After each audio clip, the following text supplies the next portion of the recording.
네, 안녕하세요. 함께 성장하는 일상 랑랑부동산 플러스입니다. 지금 한 2주 정도가 지나간 시점에서 대구 부동산 많은 것들이 거래된 건 아니지만 지금 어떤 흐름들을 보여주고 있느냐는 충분히 설명할 수 있을 것 같습니다. 올해 딱 1월 1일부터 오늘 날짜 13일까지 거래된 내역들을 쭉 한번 들고 와보게 되었고요. 지금 거래가 신고된 건수는 총 187건입니다. 그래서 보통 계약을 한다 치더라도 신고 자체는 조금 늦어지는 경향이 있기 때문에 우리가 이 내용들이 전부 다 이렇게 바라볼 필요는 없겠지만은 그래도 포인트로 잡아볼 만한 것들은 조금 있지 않나 싶습니다. 그래서 오늘은 조금 다른 식으로 한번 얘기를 해볼까 싶거든요. 올해 거래된 것 중에 가장 비싼 가격을 받은 곳이 만촌 3정 그린코야드 파크입니다. 우리 대구에서 가장 핵심지인 범어 4동, 만촌 3동 할 때 그 만촌 3동에 있는 곳이고요. 이게 작년 하반기에 15억 5천을 딱 찍고 나서 정말 이제 확실한 신고가가 찍혔고 이 매물 가격대들이 다 10억 이상으로 불러 나가기 시작했습니다. 자, 그래서 이게 신고가를 계속 찍어 나갈 것이냐라고 하는 기대보다는 이제는 고가를 찍었기 때문에 조금 안정화된 이런 따라가려고 하는 실거래가들이 점점 찍혀나가지 않을까. 아무래도 신고가는 이제 로얄동의 로얄층일 가능성이 높았기 때문인 거죠. 자, 그래서 그런 흐름들이 이제 마련되고 있다라고 볼 수 있겠고요. 자, 그리고 이런 것들이 조금 흥미롭습니다. 청라이스 자이와 만촌 3차 화성 파크 드림이 둘 다 이제 7억 5천으로 잘 따라가고 있는 모양새입니다. 자, 그래서 요 청라이스 자이를 보고는 우리가 비송구 대장급 아파트다라고 표현을 하는 곳이고요. 그리고 이 만촌동의 만촌 3차 화성 파크들이 아까 삼정 그린코야드 파크가 있는 만촌 3동에 또 2016년식 준신축급 아파트인데 이제 평수가 조금 적습니다. 그래서 요거 두 개가 지금 같은 가격인데 사실 우리가 투자를 고려하면서 한 번쯤 고민해 봐야 되는 것은 이거 둘 중에 이제 사면 좋겠냐라는 거죠. 사실 우리가 판단이 어려울 때는 좋은 입지 아파트를 사면 된다 이렇게 쉽게 얘기를 할 거고 또 이 전용 면적 6, 7제곱미터라는 게 조금 걸리긴 하지만은 그래도 이제 5구 타입은 넘어가는 거고 거의 30평 정도 되는 것이기 때문에 우리가 구조에 있어서도 부족함은 없다라고 표현을 할 겁니다. 자, 그런데 이거를 만약에 우리가 2023년도에 샀다면 어떤 결과를 불러일으켰느냐라고 했을 때 청라힐스 자이는 한 6억이 안 되는 금액에서 살 수가 있었습니다. 그래서 실제로 1억 5천에서 한 2억 정도 되는 시세 차익을 이 비과세 되는 시점에 좀 얻을 수 있을 것이다 라고 기대할 수 있는 부분이고요. 만촌 3차 화성파크 드림은 이 거래가 거의 없었습니다. 그래서 그 당시에도 지금과 비슷한 가격으로 좀 매수를 할 수 있었던 상황이었다 보니까 이게 좋은 아파트였기 때문에 사실 잘 버텼다. 떨어질 때 좀 덜 떨어지고 다만 이 올라가는 시장에서는 사실 오르는 힘도 약했다라고 표현을 해볼 수 있겠습니다. 자, 그래서 이 투자라는 게 참 쉽지 않죠. 사실 우리가 대구 살고 있으면서 수송구가 좋으냐 비수송구가 좋으냐 이런 질문에 대답을 못할 사람은 없을 거고 이 각자 단지들이 어떤 상황에 있고 지금 가격이 어느 정도 수준이냐 이런 거에 대한 이해가 없다면 사실 투자에 있어서 조금 아쉬울 수 있는 결과물들이 찾아오지 않을까 싶습니다.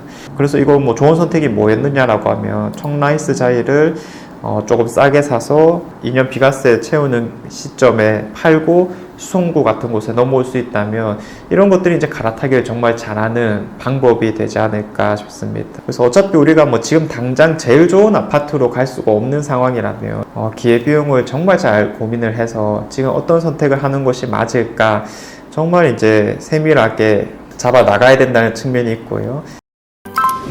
그리고 이제 그 다음으로 오는 것들은 평수가 좀 큰 캐슬 골드파크나 메트로 팔레스 이런 것들이 6억 조금 넘어가는 수준이거나 1층이기 때문에 6억이 안 된다 그쵸? 6억 이상을 좀 부르고 있는 상황인 것 같고요. 그리고 이제 각자 지역에서 좀 대장이라고 할 만한 것들이 있죠. 이제 동구 핵심 아파트인 이안 센트럴 D 역시 한 6억 5천 정도에서 계속 거래를 띄워주고 있고요. 복현 삼총사라고 하는 것들이 있습니다. 복현 자이부터 시작해서 복현 아이파크, 복현 이편안이 있는데 사실 여기에는 자이가 들어오든 이편안이 들어오든 크게 이상할 건 없다. 볼 수 있는 거죠. 역시 6억 정도 가까이 올라가고 있는 모습을 보여주고 있습니다. 자, 그래서 이 항상 흐름을 살펴볼 때면 우리가 각자 지역에서 대장급 아파트들, 웬만하면 84 타입 위주로 어떤 흐름을 보여주고 있는가를 잘 판단해서 이제 접근을 해야 될 거고요. 그 밖에 뭐 눈에 띄는 것들이 많이 있지만은 제 입장에서는 요즘 어떤 것들이 좀 눈길이 가냐면요, 이런 것들이에요. 다사역 금호올린 센트럴 84타입 1층이 4억 6,500에 거래되었거든요.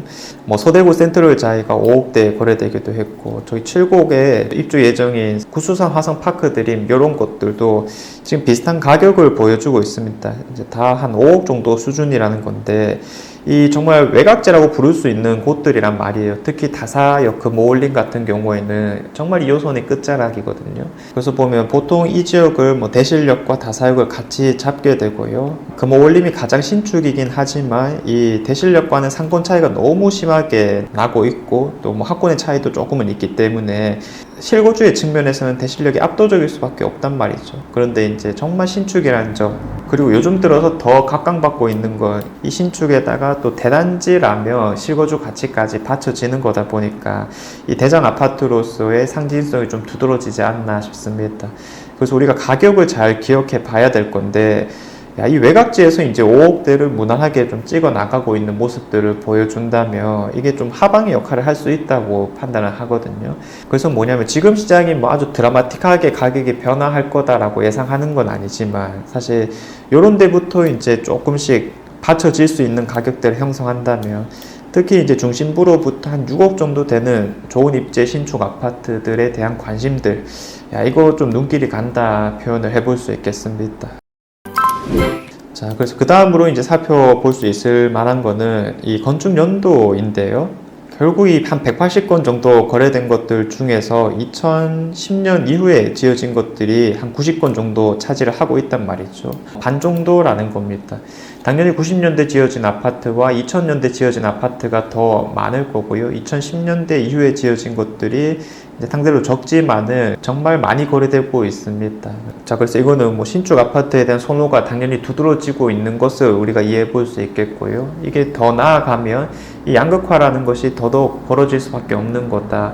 그래서 이미 뭐 수성과 비수성구가 작년 기점으로 이제 더욱 벌어지게 되었고, 이런 비수성구 안에서 이제 어떤 것들이 좀 더 올라갈 수 있을까, 어떤 것들이 좋은 것인가에 대한 고민을 한번 해봐야 된다.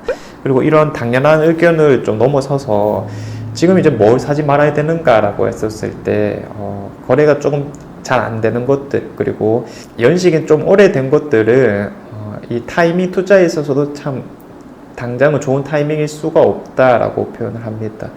자, 그래서 뭐 사실 내가 그냥 실거주로 들어가는 건데 어때, 뭐 이렇게 표현해 볼 수는 있겠지만, 적어도 제 영상을 보시는 분들은 그런 관점은 아닐 거란 말이죠. 그래도 이제 현재 흐름이 어떻고 어떤 선택을 해야 되는가의 측면에서는 이런 아파트들은 좀 피하는 게 좋겠다라고 말씀드리겠고, 제가 이제 줄곧 일관되게 말씀드리는 거는, 혹시나 이제 구축 아파트에 사시는 분들은 이 신축 아파트로 갈아타는 것을 정말 진지하게 한번 고려를 해보셔야 된다, 요 말씀을 드립니다.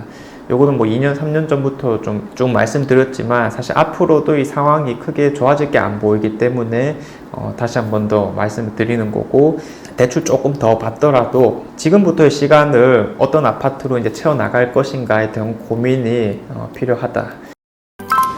현재 어떤 것들이 많이 거래되고 있고, 그리고 좀 눈여겨봐둘 부분이 어디인가 초점을 맞춰서 설명드렸습니다.